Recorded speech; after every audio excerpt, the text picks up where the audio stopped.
আওয়ামী লীগের বিরুদ্ধে আমরা সংগ্রাম করেছি, আওয়ামী লীগের অধীনে আমরা নির্বাচনে যাই নাই, আওয়ামী লীগের বিরুদ্ধে আমরা মামলা করেছি।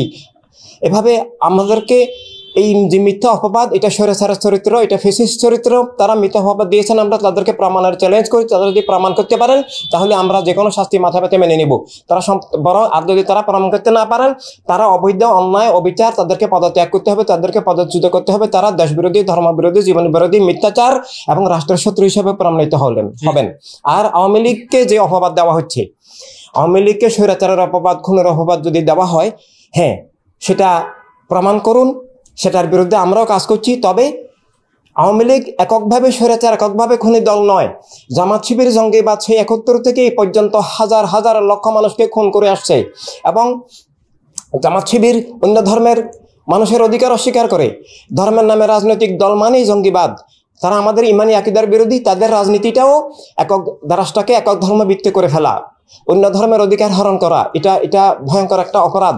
এবং বিএনপিকে নিয়ে তারা কাজ করছেন। কিন্তু বিএনপি তো এখানে সর্বপ্রথম র্যাব তৈরি করে বিচার বহির্ভূত হত্যা, ক্রস ফায়ারের নামে মানুষকে হত্যার, এগুলো বিএনপি চালু করেছে। বিএনপি 17 জন কৃষককে একদিনে হত্যা করেছে। এভাবে বিএনপির মাগুরার নির্বাচন পৃথিবী বিখ্যাত একটা জালিয়াতি নির্বাচন। তো আওয়ামী লীগ এর অন্যায় অপরাধ অবশ্যই আছে, সেগুলোর বিরুদ্ধে আমরা আদর্শিক সংগ্রাম করছি। কিন্তু একই অপরাধ জামাত শিবির এবং বিএনপিরও আছে, তাদের নিজেদেরও আছে। এভাবে কোনো একটা দলকে কোণঠাসা করে ফেলা, একটা দলের রাজনৈতিক অধিকার স্বীকার করা, সেটা আমরা স্বীকার করি না।